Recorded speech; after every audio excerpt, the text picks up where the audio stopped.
کے لیے سمندر میں غوطہ لگا دیا کرتے تھے اور وہ پیالہ ڈھونڈ کر نکال کر لاتے تھے اور تیرتے ہوئے پھر کشتی میں بیٹھ جاتے تھے. اور اس چیز کو دیکھ کر دشمن قوم، دشمنوں کی فوج یہ سوچنے پر مجبور ہو جاتی تھی کہ یہ وہ مسلمان ہیں جو مٹی کا ایک پیالہ اپنے بھائی کا سمندر میں بیکار نہیں جانے دیتے. اگر میں نے ان کی یونٹی میں، ان کے اتفاق میں، اتحاد میں اگر ہم نے کچھ کمی کر دی اور کسی ایک مسلمان کو اگر ہم نے مار دیا، قتل کر دیا، تو یہ میرا کیا حال کرے. مٹی کا پیالہ زمین پر سمندر میں نہیں گرنے دیتے تھے، گر گیا تو سب ٹوٹ جاتے پڑتے تھے کہ اس کو ہم ڈھونڈ. ہم ایک دوسرے کو سننے کے لیے جگہ نہیں دیتے، جبکہ آپ بھی سننے آئے ہیں اور جو جس کو آپ بیٹھنے نہیں دے رہے ہیں وہ بھی وہی سننے آیا ہے جو آپ سننے آئے ہیں. فرق اتنا ہے کہ جو سننا چاہتا ہے وہ تو خاموشی کے ساتھ بیٹھا ہے اور جو سننا نہیں چاہتا ہے وہ اپنے موبائلوں میں مولانا جرجیز کو قید کرنا چاہتا ہے، بس کہ ہم اپنے دوستوں کو دکھا سکتے ہیں کہ دیکھو ہم ان کے جلسے میں گئے تھے. یہ چینل ہے، آپ تک پہنچ جائے گی ساری باتیں. آپ ویڈیو نہیں بھی بنائیں گے تو میرے اترنے کے بعد صبح فجر سے پہلے یہ تقریر یوٹیوب پر آ جاتی ہے. کل میں سوپول میں بول کے آیا ہوں، صبح فجر سے پہلے وہ یوٹیوب پر آ گئی. آپ کے موبائلوں میں قید ہو جاؤں یہ ضروری نہیں ہے. خاموشی کے ساتھ سنیے. اللہ تعالی ہمیں سننے کی توفیق عطا فرمائے اور سننے سے زیادہ کہنے والوں کو بھی اور سننے والوں کو بھی سب کو عمل کی توفیق عطا فرمائے. آمین. پکے سچے مومن بنیے. مومن کے اوصاف کیا ہیں وہ سنیے. ایک ہوتا ہے مسلمان ہو جانا اور مسلمان کہلانا. ہم کہلانے کے طور پر مسلمان ہیں. کون ہے مسلمان؟ آپ کا مذہب کیا ہے؟ اسلام. نبی کون ہے؟ محمد صلی اللہ علیہ وسلم. قرآن کتاب کون ہے؟ قرآن. سب ہم مانتے ہیں. سوال یہ ہے کیا ہم مسلمان ہو کر کامیاب ہیں یا نہیں؟ کامیاب مسلمان ہم کیسے بنیں اور اپنی زندگی کو ہم کامیاب کیسے بنائیں؟ قرآن کریم ایک نسخہ بتاتا ہے ہماری زندگی کو کامیاب بنانے کا. سنیے. قد افلح المؤمنون. وہ مومن کامیاب ہو گئے. کون؟ وہ مومن. اب مومن کس کو کہتے ہیں؟ ہم اور آپ بھی ہیں، لیکن کامیاب ہے یا نہیں اس پر نظر ڈالیں. اگر یہ اوصاف جو آگے قرآن میں بیان کیے ہیں وہ ہمارے اندر پائے جاتے ہیں تو ہم کامیاب ہیں، اور نہیں ہے تو پھر اپنی قسمت کو روئیے اور یہاں سے فیصلہ کر کے اٹھیے کہ ہم مسلمان تو ہیں لیکن کامیاب مومن نہیں. قد افلح المؤمنون. وہ مومن کامیاب ہو گئے. الذین هم فی صلاتهم خاشعون.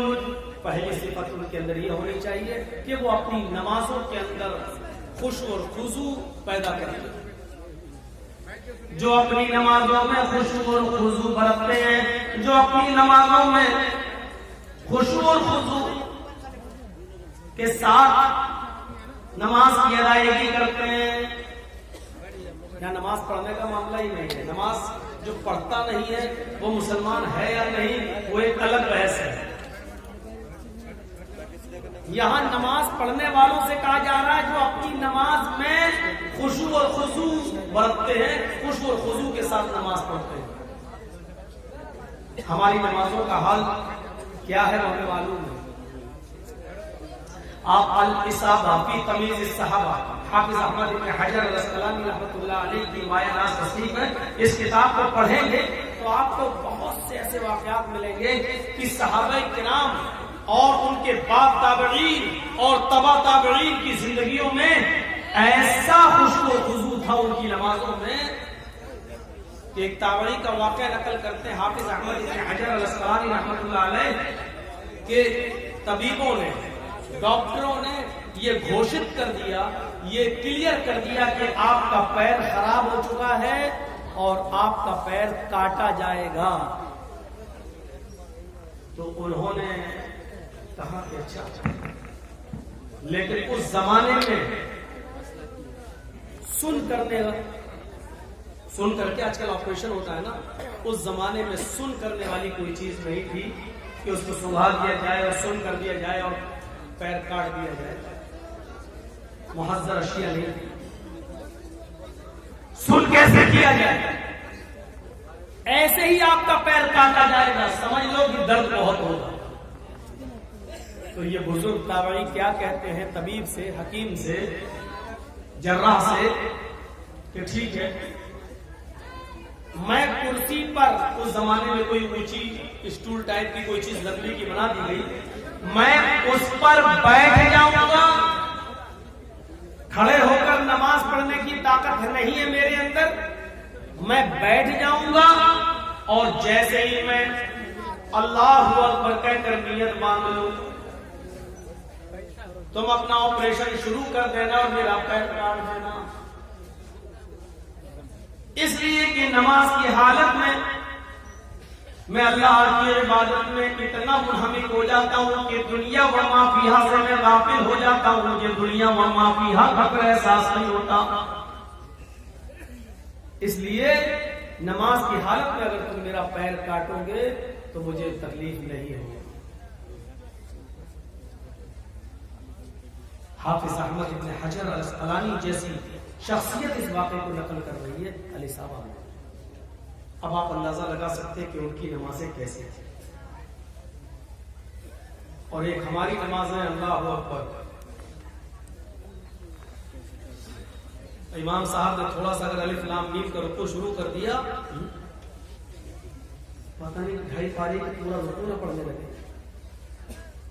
داڑھی بھی بجانے لگتے ہیں اور دوسری رکعت میں گھڑی بھی نظر پڑ جاتی ہے، ایسے بھی ہو جاتا ہے۔ بہت سے لوگوں کو آپ دیکھیں گے نماز کی حالت میں،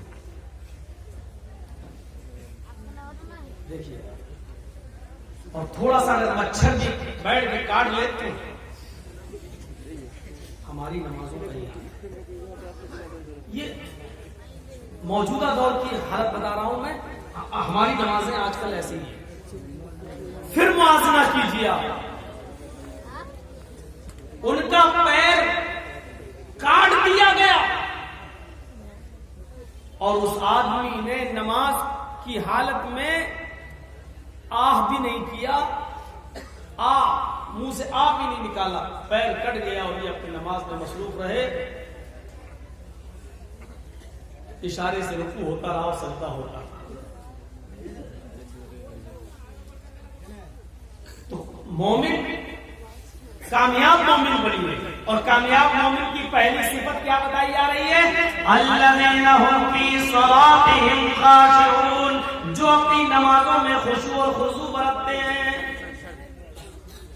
نمازیں جو نہیں پڑھتے ہیں وہ ایک الگ میٹر ہے، ان کو مسلمان مانا بھی جائے یا نہیں مانا جائے، پھر اس میں بھی علماء کا ایک بہت زبردست اختلاف ہے، لیکن مجھے وہ مسئلہ معلوم ہے کہ کسی نے عبداللہ ابن باز رحمت اللہ علیہ سے پوچھا، سعودیہ کے سب سے بڑے مفتی سے پوچھا، ایک عورت نے کہ میرا شوہر نماز کا عادی نہیں ہے، میں بہت سمجھا چکی ہوں لیکن وہ نماز نہیں پڑھتا، تو ایسی صورت میں اس سے کیا طلاق کا مطالبہ کروں،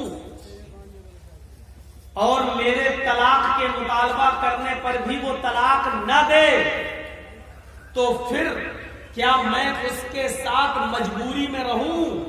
تو اس کا جواب